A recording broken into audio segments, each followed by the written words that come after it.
కుమ్మరి ఓ కుమ్మరి జగదుత్పత్తిదారి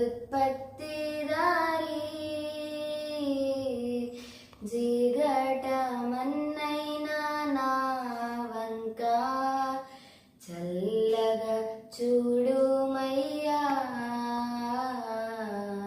చల్లగా చూడుమయ్యా పనికి రాని పాత్రనని పారవేయకుమా పొంగి పోరలు పాత్రగా చేసి నన్ను నింపుమా సువార్తలోని పాత్రలన్నీ శ్రీ యేసున్ పొగడుచుండా సాక్షిగా నుండు పాత్రగా చేసి సత్యముతో నింపుము తండ్రి సత్యముతో నింపుము తండ్రి కుమ్మరి ఓ కుమ్మరి జగదుత్పత్తిదారి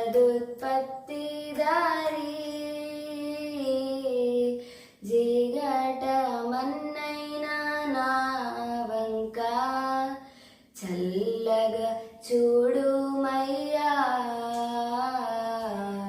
చల్లగా చూడుమయ్యా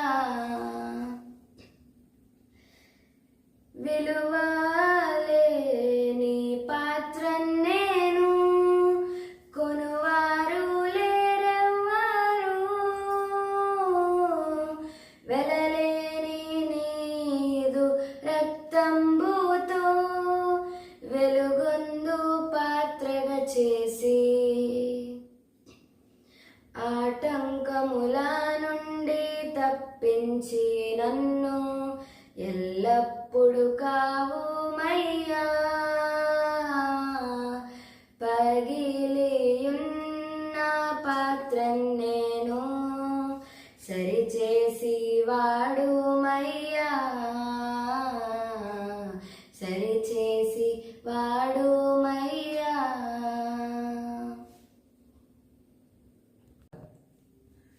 ప్రేమగల మా నాయన దయగల మా స్వామి ప్రభువా, ఇదిగో నాయన ఇంత కనుక నీ దాసులు చేస్తున్న వాక్య ధ్యానాల్లో మీరు నడిపించిన విధానాన్ని బట్టి వందనాలు, మీరు ఇచ్చిన జ్ఞానాన్ని బట్టి వందనాలు, పరిశుద్ధాత్మ నడిపింపును బట్టి వందనాలు ప్రభువా. ఇక మీద జరుగునున్నాక నాయన ధ్యానాల్లో కూడా మీరు నడిపించి నాయన నీ దాసును మరుగుపరిచి పరిశుద్ధాత్మ నడిపింపును దయచేయమని అడుగుతున్నాను ప్రభువా. నాయన నీ వాక్య ధ్యానాన్ని ధ్యానించుంటుండగా ప్రభు ఎవరైతే ఉంటున్నారో ప్రభు వాళ్ళందరికీ వినగలిగించేవి గ్రహించే హృదయము ప్రతి ఒక్కరికి దయచేసి ప్రభు అర్థం చేసుకునే శక్తిని అనుగ్రహించి నైనా నీ అడుగుజాడల్లో అడుగు నడిచే భాగ్యము ధన్యత ప్రతి ఒక్కరికి దయచేయమని నిండైన దీవునితో ఆశీర్వదించమని యేసే ఘనమైన పుణ్యనామం పట్టుకుని బ్రతిమలాడి వేడుకొనుచున్నాను పరమ తండ్రి, ఆమేన్.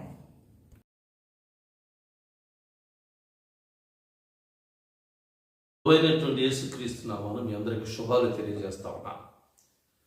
మనం నా ముందు ఎపిసోడ్లో దానియేలు గ్రంథం 4వ అధ్యాయానికి సంబంధించినటువంటి ధ్యానాన్ని ముగించాం.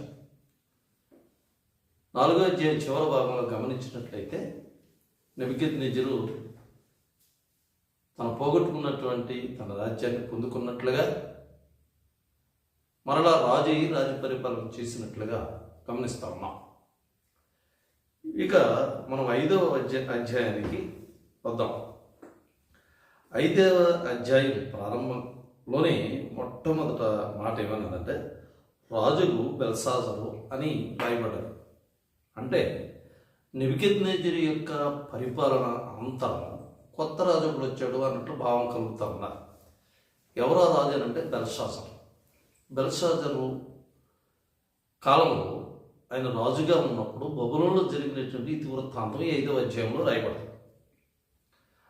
నెబుకద్నెజరు తర్వాత వచ్చినటువంటి రాజు బెల్షాజరు అని మనకు ఆ భావం కలగవచ్చు. కానీ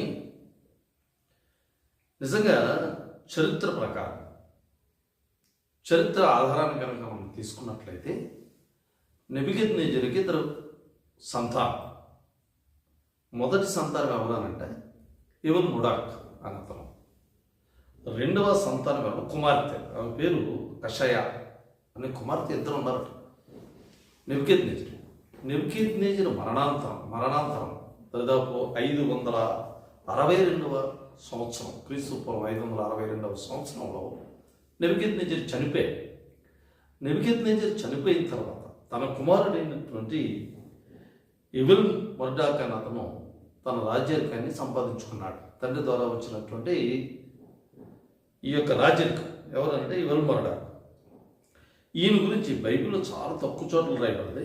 రాజుల గ్రంథం 2వ అధ్యాయం, 2వ రాజులు 25వ అధ్యాయం 27వ వచనంలో యోధారాజైన యెహోయాకీము చెరలో ఉంచబడిన 37వ సంవత్సరం 12వ నెల 27వ దినమున బాబేలు రాజైన ఎవెల్ మొర్దాకు తాను ఏలనారంభించాడు అని చెప్తున్నాడు.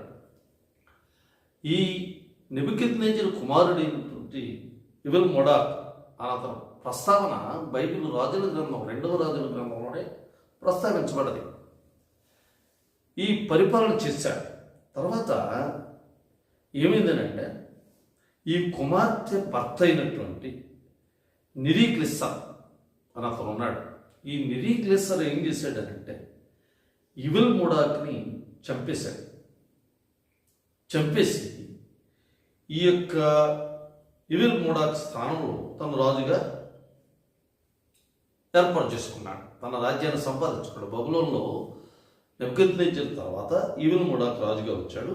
ఎవెల్ మొర్డాక్ని చంపేసి నిరీక్లిస్సర్ అనేవాడు. నిరీక్లిస్సర్ అని అంటే ఎవెల్ మొర్డాక్ యొక్క బావమరిది, లేకపోతే చెల్లెల భర్త అని చెప్పచ్చు. ఈ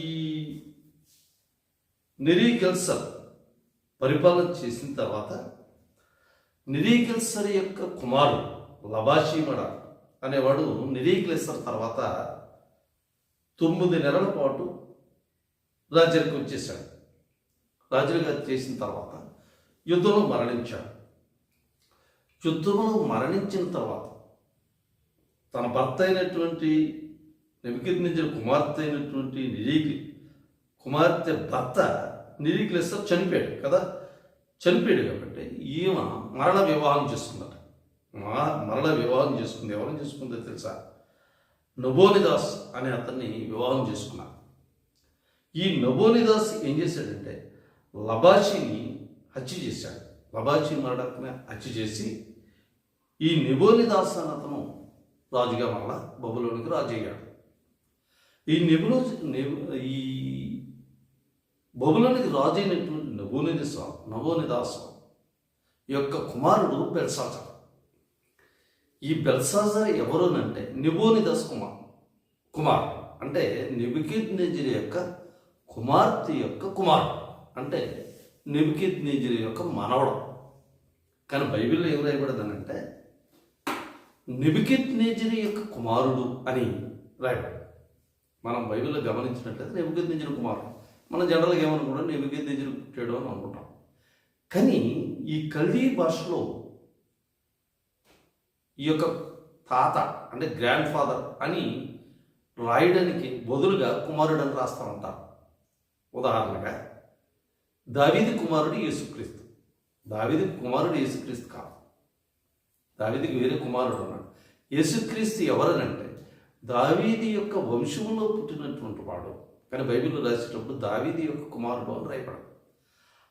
అలా కొన్ని సందర్భాల్లో ఈ యొక్క తాత అనే మాట రాయకుండా కుమారుడు అని రాయడం. ఆ విధంగా ఈ 5వ అధ్యాయంలో బెల్షాజర్ని నెబుకద్నెజరు కుమారుడిగా రాయడం జరిగింది. బెల్షాజర్ అంటే అర్థం ఏంటంటే Bel is the protector of the king. రాజు యొక్క సంరక్షకుడు. బబులోను బయలుదేవత అని అర్థం. బయలుదేవత రాజు యొక్క సంరక్షకుడు అని అర్థం బెల్షాజర్. ఈ బెల్షాజర్ ఈ 5వ అధ్యాయంలో జరిగినటువంటి ఇతివృత్తాంతం చరిత్ర ప్రకారం అక్టోబర్ 12, 539వ సంవత్సరంలో క్రీస్తు పూర్వం ఈ యొక్క ఇతివృత్తం జరిగినట్లుగా మనం గమనించవచ్చు. 539వ సంవత్సరం క్రీస్తు పూర్వం జరిగింది.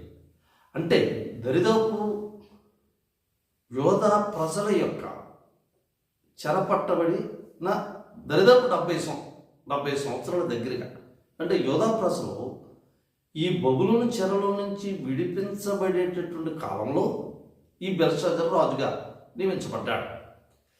ఈ ఇతివృత్తాంతం బెల్షాజరు పరిపాలన చేసేటటువంటి మొదటి సంవత్సరంలో జరగలేదు. ఈ మొదటి సంవత్సరంలో జరిగినటువంటి ఇతివృత్తాంతం 7వ అధ్యాయం గమనించినట్లయితే దానియేలు రాసినటువంటి గ్రంథం 7వ అధ్యాయంలో బాబేలు రాజుకు బెల్షాజరు యొక్క పరిపాలన మొదటి సంవత్సరం అని రాయబడింది. 7వ అధ్యాయంలో బాబేలు ఈ బెల్షాజరు యొక్క మొదటి సంవత్సరం రాయబడింది. 8వ అధ్యాయంలో ఈ బెల్షాజరు పరిపాలన చేసేటటువంటి 3వ సంవత్సరంలో రాయబడింది. అంటే క్రానాలజికల్ ఆర్డర్ కనుక గమనించినట్లయితే, అంటే ఈ 4వ అధ్యాయము ఎమ్మటే జరిగినటువంటి ఇతివృత్తాంతం 7వ అధ్యాయంలో ఉంది. తర్వాత ఇతివృత్తాంతం 8వ అధ్యాయంలో ఉంది. ఈ యొక్క 5వ అధ్యాయంలో జరిగినటువంటి ఇతివృత్తాంతం బెల్షాజరు యొక్క పరిపాలనలో చివరి సంవత్సరంలో జరిగినటువంటి ఇతివృత్తాంతం గమనించాలి. అంటే ఆ 4వ అధ్యాయం తరువాత జరిగినటువంటి ఇతివృత్తాంతం మాత్రం కాదు. 4 తర్వాత 7, 7 తర్వాత 8, 8 తర్వాత 5వ అధ్యాయం ఇతివృత్తాంతాలు ఆ విధంగా రాయబడింది. ఇది బెల్షాజరు యొక్క పరిపాలనలో చివరి కాలమే కాదు, కానీ బబులోను యొక్క పరిపాలన, బబులోను ప్రపంచ రాజ్యముగా పరిపాలించేటటువంటి చివరి కాలం ఈ యొక్క 5వ అధ్యాయం. 5వ అధ్యాయం తర్వాత బబులోను సామ్రాజ్యం మనకు కనపడదు. ఈ ఇతివృత్తాంతం జరిగేటప్పుడు కొంతమంది చరిత్రకారులు ఏం చెప్పారనంటే, నేను చెప్పాను కదా బెల్షాజరు రాజుగా ఉన్నాడు అని చెప్తున్నాను, కానీ ఈ బబులోన్ని పరిపాలన చేసేది ఎవరంటే ఇద్దరు ఉన్నారు. ఎవరనంటే నెబోనిదాస్ అన్న అతను బెల్షాజరు ఇద్దరు కూడా తండ్రి కుమారులు ఈ రాజ్యానికని కోరులనుగా ఉన్నారు. ఒకరికొకరు కోరులు. ఈ ఇతివృత్తాంతం జరిగేటప్పుడు చరిత్రకారులు ఏం చెప్తున్నారంటే, నెబోనిదాసు ఈ యొక్క పారసీకపు రాజులు బబులోను మీద దండయాత్ర చేసినటువంటి కాలం. ఈ పారసీకపు రాజుల మీద యుద్ధం చేయడానికి రాజధానిని విడిచిపెట్టి నెబోనిదాసు యుద్ధానికి వెళ్ళాడు. యుద్ధానికి వెళ్ళిన కాలంలో రాజు లేడు. ఎవరున్నారు? దాని కోరులైనటువంటి బెల్షాజరు ఉన్నాడు. ఈ బెల్షాజరు ఒక విందుని ఏర్పాటు చేశాడు. చాలా గొప్ప విందుని ఏర్పాటు చేశాడు. మీరు అనవచ్చు, ఈ యుద్ధానికి వెళ్ళడం ఏంటి, ఈయన ఈ విందు ఏర్పాటు చేయడం ఏంటి? యుద్ధంలో నిజంగా జరిగిన విషయం ఏంటంటే, ఆ యుద్ధం పారిపోయినటువంటి సందర్భం. ఆ సమయంలో ఈ యొక్క బెల్షాజరు ఇక్కడ విందు ఏర్పాటు చేశాడు. విందుకి చాలా మందిని పిలిచాడు. బైబిల్లో రాయబడదు. 1000 మంది అధిపతులని విందు కోసం ఆహ్వానించాడు. 1000 మంది అధిపతులు అని అంటే దరిదాపు ఆ కాలంలో ఒక అధిపతికి 50 మంది దగ్గరగా భార్యలు ఉండేవారు. ఈ బెల్షాజర్కి దరిదాపు 350 మంది భార్యలు ఉన్నారంటగా చరిత్రకారులు చెప్తా ఉన్నారు. చరిత్రకారులు ఈ విందుకు వచ్చినటువంటి వారిని లెక్క కట్టి చెప్తే దరిదాపు 50,000 మంది ఈ విందుకు హాజరైనట్లుగా చరిత్రకారులు చెప్తున్నారు. ఈ విందు ఎక్కడ జరుగుతుందనంటే, ఒక పెద్ద బ్యాంకెట్ హాల్లో దరిదాపు 1 మైలు పొడవ కలిగినటువంటి బ్యాంకెట్ హాల్లో ఈ విందు ఏర్పాటు చేశాడు. విందు ఏర్పాటు చేసి చాలా జాగ్రత్తగా గమనించండి. ఇవి ఎంత ఏర్పాట్లు ఒరిజినల్గా యుద్ధం జరగడానికి నెబోనిదాస్ లేడు అని అంటే, ఈ బెల్షాజరు ఏం చేయాలి? 1000 మందితోటి మంత్రాలు జరపాలి. ఇదిగో పారసీకపు రాజు మన దేశం మీద దండయాత్ర జరుపుతున్నాడు, దండయాత్రకు వచ్చాడు కాబట్టి ఈ దండయాత్ర నుంచి మనం ఏ విధంగా కాపాడుకోగలుగుతాము అని ఒక మంత్రాలు చేయాల్సినటువంటి సందర్భంలో ఈ బెల్షాజరు ద్రాక్షారసాన్ని తాగడానికి ఇష్టపడ్డాడు, విందు చేయడానికి ఇష్టపడ్డాడు. దరిదాపు 50,000 మందితోటి విందుని ఏర్పాటు చేసుకున్నాడు. గమనించినట్లయితే బాధ కలిగినప్పుడు, దుఃఖం కలిగినప్పుడు మందు తాగుతూ ఉంటారు. వైన్ తీసుకుంటూ ఉంటాం, ఈ యొక్క ఆల్కహాల్ తీసుకుంటూ ఉంటాం.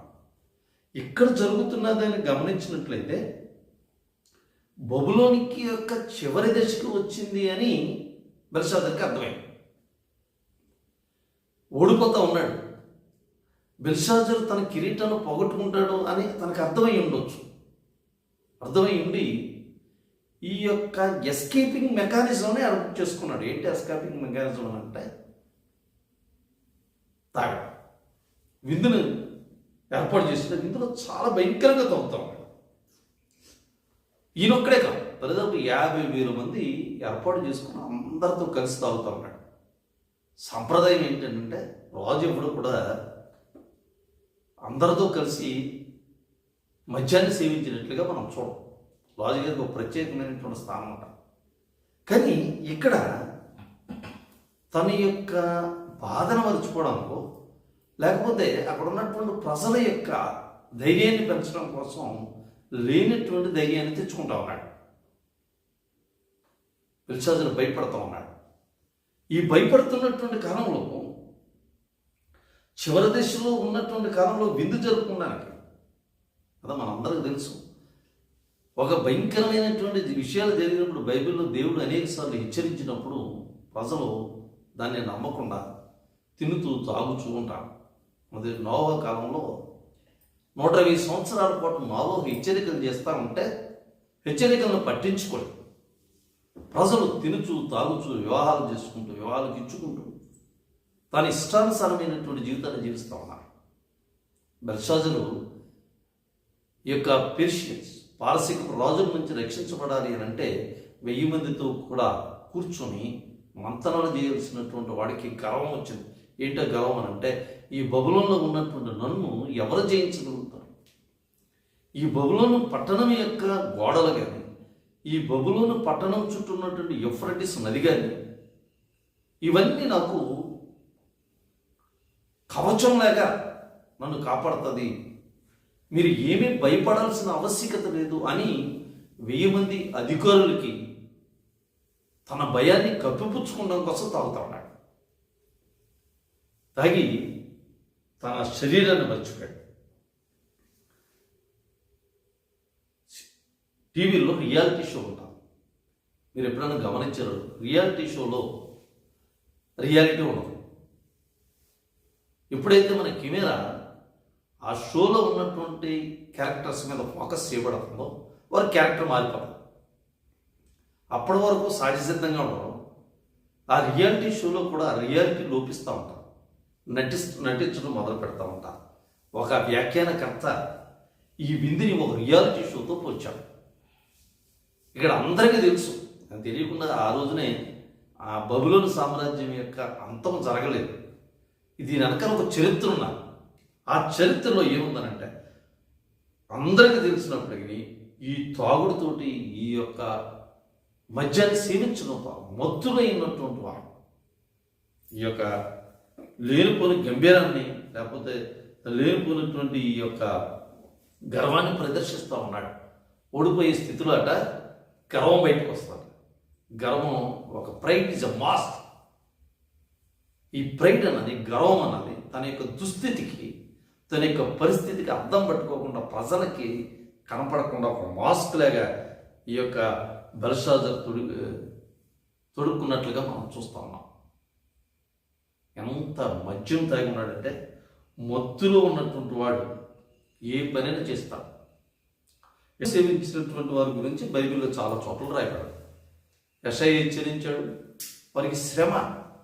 ఎవరైతే మద్యం తాగుతారో మద్యంతో మత్తులై ఉంటారో ఆ మత్తులై ఉండేటప్పుడు తీసుకునేటువంటి నిర్ణయాలన్నీ కూడా మనకి శ్రమకు కలిగించే విధంగా ఉంటాయి.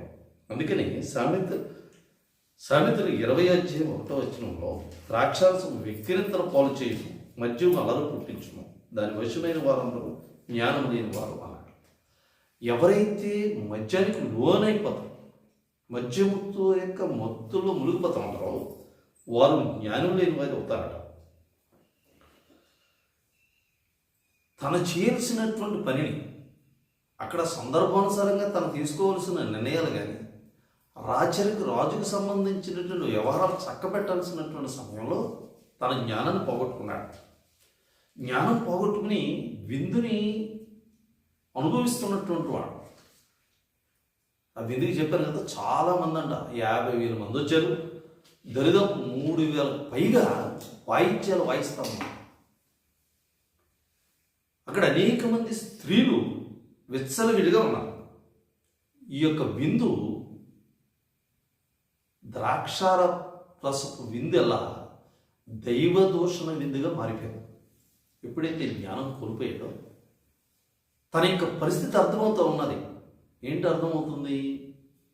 బబులోను సామ్రాజ్యం, బబులోను రాజులు ఈ పారసీకపు రాజుల చేతిలో ఓడిపోయే స్థితిలో ఉంది కాబట్టి మేకపోతు గాంభీర్యాన్ని ప్రదర్శిస్తూ ఉన్నాడు. తాగి మత్తుడై, రాజులు సహజంగా తాగితే బయటికి రాదు, రసలతోటి కానీ అధిపతులతో కానీ తాగరు, వాళ్ళు ప్రత్యేకంగా ఉంటారు, కానీ తాగి ఈ అధికారుల మధ్యలోకి వచ్చాడు. మరి ఈయనకి ఆ సమయంలో సాతాను ఒక ఆలోచనని కల్పించు. ఎందుకంటే నాశనం కావాలి కాబట్టి. సాతాను యొక్క ఆలోచన ఏంటనంటే, ఈ విందులో దేవుని యొక్క ఉపకరణాలు, దైవ ఉపకరణాలు, దేవుని యొక్క సన్నిధిలో దేవుణ్ణి ఆరాధించడానికి, దేవునికి ధూప నైవేద్యాలు వేయడానికి ఏర్పాటు చేయబడినటువంటి ఉపకరణాల గురించి రాజుకు ఆలోచన కలిగింది. నిజంగా ఈ దైవోపకరణాలు ఎవరు తీసుకుని వచ్చారో నెబుకద్నెజరు తీసుకొచ్చాడు. నెబుకద్నెజరు తీసుకొచ్చి దానియేలు రాసినటువంటి గ్రంథం 1వ అధ్యాయం 1-2 వచనాల్లో రాయబడింది. యోధా దేశముల నుంచి మనుషులు తీసుకురావడమే కాదు, కానీ దైవోపకరణాలు తీసుకుని వచ్చాడు. దైవోపకరణాలు తీసుకుని వచ్చి ఏం చేశాడు? అతను బంగారాన్ని కూడా దాన్ని తారుగా మార్చేసి వస్తువులు చేయించుకోవచ్చు. బంగారం కాబట్టి, వెండి కాబట్టి ఇటువంటి ఉపకరణం. కానీ నెబుకద్నెజరు ఆ పని చేయలేదు. నెబుకద్నెజరు ఏం చేశాడంటే, బయలుదేవత తన దేవతలు ఉండేటటువంటి స్థానంలో ఈ యొక్క దైవోపకరణాలను పెట్టినట్లుగా మనం చూస్తూ ఉన్నాం. వీటిని ఒరిజినల్గా తాగడానికి కానీ ముట్టుకోవడానికి కూడా అర్హత లేదు ఎవరికి, మనకు తెలుసు. అందుకని యెషయా రాసినటువంటి గ్రంథం 52వ అధ్యాయం 11వ వచనంలో, యెహోవా సేవోపకరణములను మోయవారులారా మిమ్మల్ని మీరు పవిత్రపరచుకోనండి అని అంటారు. దాన్ని మొయ్యాలి అని అంటే, దాన్ని ముట్టుకోవాలి అన్నట్లయితే మనల్ని మనం పవిత్రంగా చేసుకునేదంతా ముట్టుకుంటాను అర్హత లేదు. మన బైబిల్లో రాయబడదు. ఒకవేళ ఆ దైవోపకరణాలను కానీ మందసాన్ని కానీ ముట్టుకున్నట్లయితే మరణం మరణిస్తారు మనందరం. అది స్వజనుల, పరజనుల, పరదేశుల ఈ లెక్క ఏం లేదు. ఎవరైనా సరే దాన్ని ముట్టుకుంటే చస్తారు. అటువంటి దైవోపకరణాలని తీసుకురామని అన్నాడు. మీరు గమనించాలి. ఇక్కడ మనకు తెలుసు, సమూయేలు రాసినటువంటి మొదటి గ్రంథం 6వ అధ్యాయం 19వ వచనంలో బెత్షెమెషు అనేవాడు యెహోవా మందసమును తెరచుంటాడంటే అంతే, వెంటనే హతమైపోయినట్లుగా మనం చూస్తాము. ఈ దైవోపకరణాల యొక్క ప్రత్యేకమైనటువంటి పరిస్థితులు ఉన్నాయి. ఎందుకంటే నేను చెప్పాను, యోధా ప్రజల యొక్క విమోచన జరగబోతా ఉన్నది. ఇర్మియా ప్రవచించినట్లుగా ఈ 70 సంవత్సరాలు పూర్తి చేసుకోబోయేటటువంటి కాలంలో ఉన్నది. అంటే ఈ 70 సంవత్సరాలు అయిన తర్వాత దైవోపకరణాలు మరి ఎక్కడికి చేరాలి? దైవ సన్నిధికి చేరాలి. దేవుని యొక్క ఆలయంలో మళ్ళా పునఃప్రతిష్ఠ చేయాల్సినటువంటి వారుగా ఉన్నాయి. ఆ సమయంలో ఇతనికి వచ్చినటువంటి ఆలోచన ఏంటంటే, ఈ యొక్క మద్యాన్ని సేవించడానికి దైవోపకరణాలు కావాల్సి వచ్చినాయి. చూడండి, ఒకడు గొప్పవాడు కావాలంటే తనగా గొప్పవాడు అవ్వచ్చు. మనం చాలాసార్లు గమనిస్తూ ఉంటాం, ఇతరులు గొప్పవాళ్ళు అవ్వాలంటే మిగిలినటువంటి వారిని చాలా తక్కువ చేయడానికి ప్రయత్నం చేస్తారు. ఇక్కడ బెల్షాజరు ఒక చక్కనైనటువంటి స్ట్రాటజీ. ఏంటో స్ట్రాటజీ అని అంటే, తన గొప్పవాడిని, నేను ఎంత గొప్పవాడిని ఏంటంటే నేను దైవోపకరణాలను మద్యం సేవించేటంత గొప్పవాడిని అని తన అధిపతుల ముందు ఒక రియాలిటీ షోలో రింగ్ చేసుకున్నాడు. మత్తులో ఉన్నాడు, మద్యం మత్తులో ఉన్నాడు. తను ఏం చేస్తున్నాడు తనకు తెలియనటువంటి పరిస్థితుల్లో ఉన్నాడు. సాతాను అటువంటి సమయంలో బెల్షాజరు యొక్క ఆలోచనల్ని పురుగు పుచ్చుకుని ఏం చేసింది, దేవుని సన్నిధిలో పవిత్రంగా దేవుని ఆరాధించడానికి ఉపయోగించేటటువంటి ఆ యొక్క ఉపకరణాలని మద్యం సేవించడానికి తీసుకొచ్చేటట్టుగా ప్రేరేపించిన తర్వాత ఆ దైవోపకరణాలని తీసుకుని వచ్చి వాటిలో మద్యం సేవించినట్లుగా మనం చూస్తూ ఉన్నాం. ఇంకో మూడవదిగా ఈ యొక్క మద్యాన్ని సేవిస్తూ ఏం చేస్తున్నాడు తెలుసా, ఫాల్స్ గాడ్స్ అంటే దేవుని కానటువంటి వాడిని దేవుని యొక్క పాత్రలో మద్యం సేవిస్తూ ఆరాధన చేస్తున్నాడు. ఇది చాలా భయంకరమైనటువంటి పరిస్థితి. నిజమైనటువంటి దేవుని యొక్క ఉపకరణాలని దేనికి ఉపయోగిస్తున్నాడు, నిజం కానిటువంటి దేవుణ్ణి ఆరాధించడానికి. చాలా జాగ్రత్తగా గమనించినట్లయితే వారు ఏం చేస్తున్నారు, బంగారు, వెండి, ఎత్తడి, ఇనుము, కర్ర, రాయి, ఈ ఆర్డర్ని మీరు చాలా జాగ్రత్తగా గమనించండి.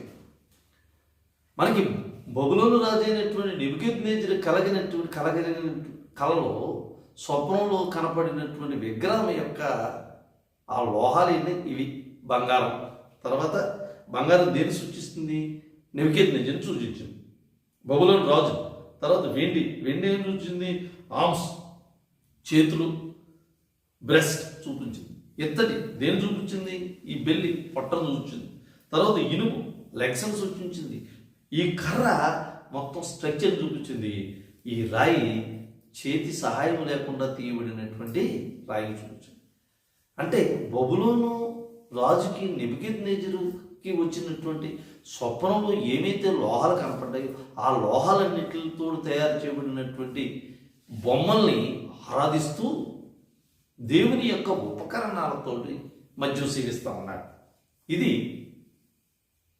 బెల్షాజర్ కాలంలో ఒక జరిగినటువంటి ఇది వృత్తాంతం మనం గమనించాలి. ఈ దేవుని యొక్క ఉపకరణాలు దేనికి ఉపయోగించాలి అంటే దేవుని ఆరాధించడానికి, దేవుని కీర్తించడానికి, దేవునికి దీప నైవేద్యాలను అర్పించడానికి ఈ యొక్క ఉపకరణాలను వాడాలి. ఈరోజు ముగిస్తాను. ఈ ఉపకరణాలు ఎవరు అనంటే మనకు తెలుసు. మనల్ని బైబిల్ దేంతో పోలుస్తుంది అనంటే దేవుని యొక్క పాత్రలుగా ఈ మనిషిని దేవుడు తన కోసం తయారు చేయబడినటువంటి పాత్రగా పోలుస్తాం.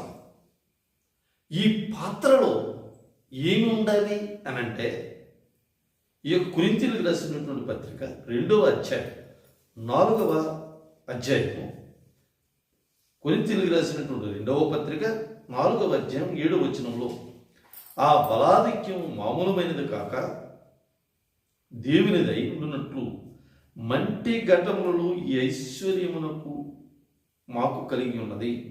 మంటి ఘటములలో ఈ ఐశ్వర్యము మాకు కలిగి ఉన్నది. మంటి ఘటము అనంటే మంటి పాత్ర, వెసల్.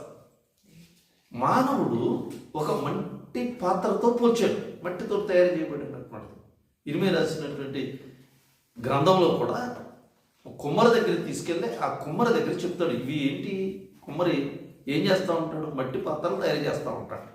ఈ మట్టి పాత్రలు తయారు చేయడానికి, ఆ మట్టి పాత్రకి ఘనత కలిగించడానికి, లేకపోతే ఆ మట్టి పాత్రని ఆ యొక్క కుమ్మరి ఇష్టానుసారంగా తయారు చేయడానికి కుమ్మరికి ఏ విధంగా అధికారం ఉన్నదో నాకు కూడా నేను సృష్టించినటువంటి మనిషిపై అధికారం కలిగి ఉన్నది అని చెప్పి ఇర్మియా రాసినటువంటి గ్రంథంలో రాయబడింది.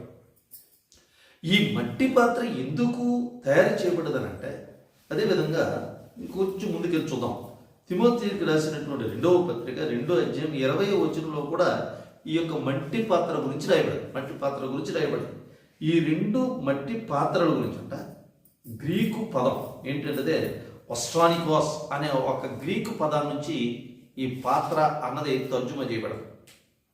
ఏంటి మట్టి పాత్ర అంటే, పూర్వం తూర్పు దేశ ప్రజలు ఈ తన ఐశ్వర్యాన్ని దాయడానికి ఏం వాడేవారు తెలుసా, మట్టి పాత్రను వాడేవారు. ఈ ఐశ్వర్యాన్ని అంతా కూడా మట్టి పాత్రలో పెట్టి భూమిలో కప్పెట్టేవారట, లేకపోతే అక్కడ దాచేవారు. దాచితే ఐశ్వర్యాన్ని అలా కాపాడుకుంటూ ఉండేవారు. దేవుడు మనం సృష్టించి ఈ రోజున మట్టి పాత్ర అయినటువంటి మనల్ని దేంతో నింపాడు తెలుసా? ఐశ్వర్యంతో నింపాడు అని చెప్తున్నాడు పౌలు. ఏంటి ఐశ్వర్యం అని అంటే పరిశుద్ధాత్మ అనే ఐశ్వర్యంతో మనల్ని నింపాడు. ఈ ఐశ్వర్యము ఈ మట్టి పాత్రలో ఉన్నంత కాలం దేవుని యొక్క బిడ్డలుగా, దేవుని సన్నిధిలో ఆరాధించే వారంగా, దేవుని యొక్క పాత్రలుగా మనం వాడబడతాం. చాలా జాగ్రత్తగా గమనించాలి. ఈ బంగారము వెండితో చేయబడినటువంటి దేవుని సన్నిధిలో ఉండాల్సినటువంటి పాత్రలు ఈ రోజున బెల్షాజరు యొక్క కోర్టులో, బెల్షాజరు యొక్క కోటలో ఏమి తేలిందనంటే దేవుని సన్నిధిలో ధూపదీప నైవేద్యాలు అర్పించాల్సినటువంటి పాత్రలో ఏమున్నది ఈ రోజునంటే వైన్. యాయిన్ అనే మాటతో వాడాడు. యాయిన్ అంటే పులియబెట్టినటువంటి ద్రాక్షారసం, పులియబెట్టినటువంటి రెడ్ వైన్. ఇది మత్తును కలిగించేటటువంటి వైను దేవుని యొక్క పాత్రలో ఉపయోగపడి, మట్టితో తయారు చేయబడినటువంటి మట్టి పాత్రలుగా చేయబడినటువంటి మనం దేనితో నింపబడి ఉన్నాం? దేవుని యొక్క ఆత్మతో నింపబడి దేవుని యొక్క సన్నిధిలో ఆరాధించడానికి ఇష్టపడే వారంగా ఉన్నామా?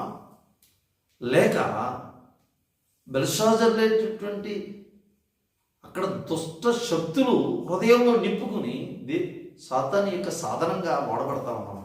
బెల్షాజర్ని సాతాను ప్రేరేపించాడు. బెల్షాజర్ యొక్క హృదయాన్ని సాతాను నింపుకున్నాడు, సాతాను యొక్క ఆలోచనలతో నింపుకున్నాడు. ఈరోజు ఎపిసోడ్ ముగిస్తా ఉన్నాను.